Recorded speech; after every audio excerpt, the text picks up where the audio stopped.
तर सगळ्यात आधी फ्रेंड्स तुम्ही ब्लाऊजचं फिटिंग आणि फिनिशिंग बघू शकता। आणि बऱ्याच जणांना काय होतं की या फ्रंट साइडला जो आहे फुगा वगैरे खूप येतो किंवा 42 साइज आहे आणि 42 ला आपल्याला किती शोल्डर ठेवायचा आहे किंवा किती मुंडा ठेवायचा आहे काही जणांना माहिती नसतं, कारण माप जे आहे खूप मोठं असतं। आणि या ब्लाऊजचं जर तुम्ही फिटिंग बघितलात तर त्याचं शोल्डर सुद्धा एकदम परफेक्ट बसलं होतं, शिवाय फ्रंटचा जो गळा आहे तर तोही एकदम व्यवस्थित असा बसलेला होता।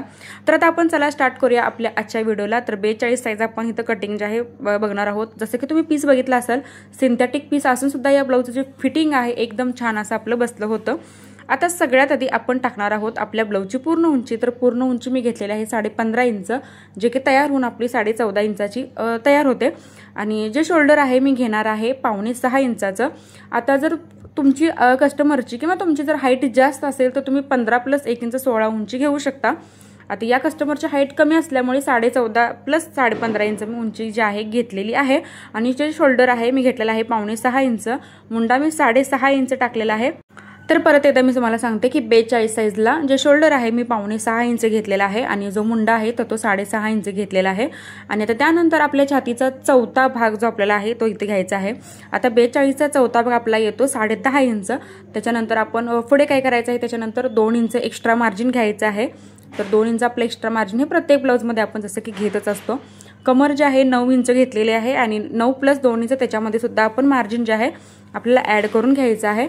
आणि छाती आणि जी कमर आहे आपल्याला दाखवल्याप्रमाणे पहिल्यांदा हे जोडून घ्यायची। आता हे बघा, छाती आणि कमर जे आहे दाखवल्याप्रमाणे आपण अशी जोडून घ्यायची। आणि सगळ्यात महत्त्वाचं फ्रंट साइडला फ्रंट मुंड्याला फुगा येण्याचं कारण म्हणजे ज्यावेळी आपला मुंड्याचा जो शेप असतो तो जर चुकला तर फ्रंट साइडला जो आहे फुगा वगैरे किंवा प्लेट जे आहेत भरपूर दिसतात आपल्याला। तर आता हा शेप बघा आपल्याला कशा पद्धतीने द्यायचा आहे। सगळ्यात आधी आपल्याला फ्रंट मुंड्याचा शेप 1 इंचावरती द्यायचा आहे, बॅक मुंड्याचा शेप आपल्याला 1.5 इंचावरती द्यायचा आहे। आता फ्रंट मुंड्याचा शेप तुम्ही इथं बघू शकता की मी कशा पद्धतीने इथं देत आहे। जास्तही बाहेरून आपल्याला शेप जो आहे घ्यायचा नाही, शेप जो आहे मुंड्याचा आतून आपल्याला घ्यायचा आहे। आता जो 1 इंचावरती शेप दिला तो मी फ्रंट मुंड्याचा शेप होता आणि जो 1.5 इंचावरती दिलेला आहे तर तो बॅक मुंड्याचा शेप आहे। जी गळ्याची रुंदी आहे मी घेतलेली आहे 2.5 इंच, कारण आपलं जे शोल्डर आहे 5.5 इंच घेतलं होतं, जास्त घेतलं होतं, सो गळा रुंदी सुद्धा आपल्याला इथे जास्त घ्यायची आहे।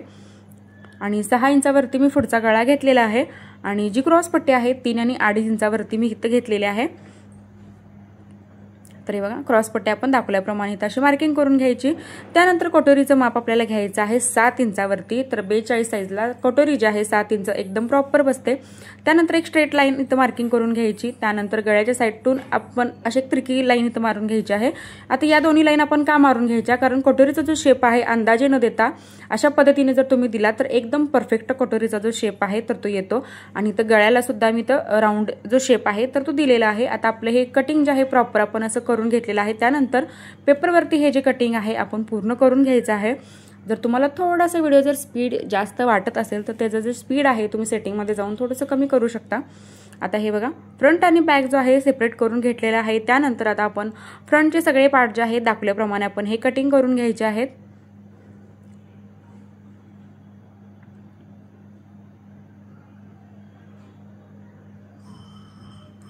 तर हे बघा, आपले जे सगळे पार्ट आहेत आपण असे कटिंग करून घेतलेले आहेत। आता हे जे सगळं कटिंग आहे आपण पहिल्यांदा अस्तरवरती कटिंग करायचं आहे आणि त्यानंतर आपण आपलं जे कटिंग आहे तर ते मेन कापडावरती करून घ्यायचं आहे। आता सगळ्यात आधी आपण हे अस्तर जे आहे अस्तरवरती हे जे सगळे पॅटर्न जे आहेत आपल्याला ठेवून कट करायचे आहेत। आता आपण याच्यामध्ये क्रॉस पट्टी आणि कटोरीमध्ये आपल्याला हे वाढवून घ्यायचं आहे।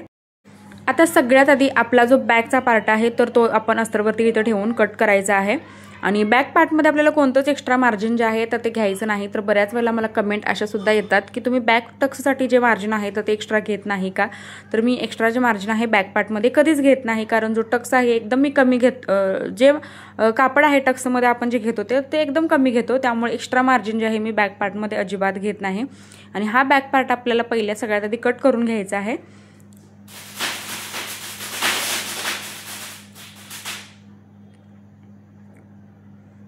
आणि त्यानंतर आपला जो मुंडा आहे तर तोही अशा पद्धतीने आपल्याला ठेवायचा आहे। मुंडा कधीही अस्तरवरती ठेवताना तर तो क्रॉसमध्ये आपल्याला अजिबात ठेवायचा नाही, तर तो एकदम स्ट्रेट असा ठेवायचा आहे अस्तरवरती। क्रॉसमध्ये फक्त आपल्याला कटोरीचा जो आहे तर तो पॅटर्न आपल्याला क्रॉसमध्ये ठेवावा लागतो, तरच तुमची जी कटोरी आहे व्यवस्थित येते। जर तुमची कटोरी चपटी वगैरे बसत असेल तर तुम्ही ती सरळ कापडामध्ये ठेवत असाल म्हणून ती चपटी येते। कधीही कटोरी काढताना अस्तरवरती तर ती क्रॉसमध्येच आपल्याला ठेवायची आहे। आता हा जो मुंडा आहे मी मार्किंग करून घेतलेला आहे। आता आपण हा कटिंग करून घ्यायचा आहे।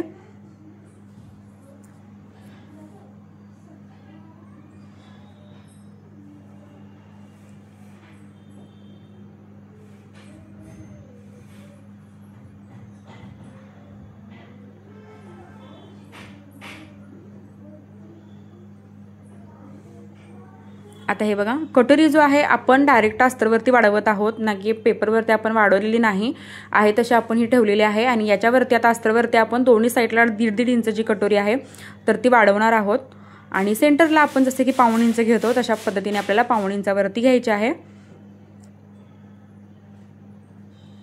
आता हे 1.5 इंच मी घेतलं, त्यानंतर दोन्ही साईडला 1.5 इंच घेतलेला आहे, वरती अर्धा इंच घेतलेला आहे। त्यानंतर कटोरीचा जो शेप आहे आपल्याला अशा पद्धतीने द्यायचा आहे। आता ही जी कटोरी आहे पूर्ण मी मार्किंग करून घेतली। आता आपण ही कटिंग करून घ्यायची। तर आता हे बघू शकता, अशा पद्धतीने आपल्याला कटोरी जी आहे तर ती पहिल्यांदा आपण कट करून घेतली आणि ती पण क्रॉसमध्ये ठेवून आपल्याला ही कट करून घ्यायची आहे।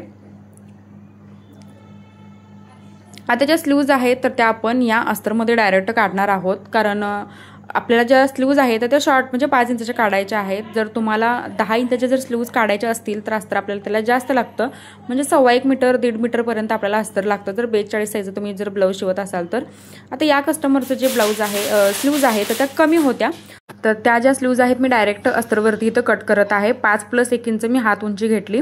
हाताच्या घडीचं जे माप आहे मी 11 इंचावरती घेतलेलं आहे, कारण छातीचं जे माप आहे आपण 10.5 इंच घेतलं होतं।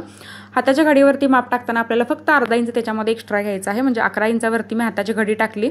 त्याच्यानंतर खाली जे आहे कॅप हाईट जे आपण म्हणतो तर ती 3 इंच घेतली, 2 इंच आतमध्ये मार्जिनसाठी घेतलं आणि त्यानंतर 2-2 इंचावरती आपण पॉईंट घेऊन ज्या पद्धतीने आपण नेहमी स्लीव्ज कशी कट करतो त्या पद्धतीने आपण जो शेप आहे तर तो अशा पद्धतीने देऊन कट करायचा आहे। आता जर तुम्हाला स्लीव्ज कटिंगचा जर प्रॉपर व्हिडिओ पाहिजे असतील तर तेही माझ्या चॅनलवरती अपलोड आहेत, हिंदीमध्ये सुद्धा आहेत आणि मराठीमध्ये सुद्धा आहे। जर तुम्हाला स्लीव्ज कटिंग कशी करायची बघायचं असेल तर ते व्हिडिओ तुम्ही म्हणजे सविस्तर बघू शकता। खाली हात रुंदीचं माप मी 7.5 + 2 इंच टाकलं आणि त्यानंतर स्लीव्ज जे आहे आपण अशा पद्धतीने इथं कटिंग करून घ्यायची आहे। जसे की तुम्ही डायरेक्ट अस्तरवरती जी स्लीव्ज आहे कटिंग केलेली आहे आणि राहिलेल्या शिल्लक कपड्यामध्ये आपण जी क्रॉस पट्टी आहे तर ती कट करून घ्यायची आहे।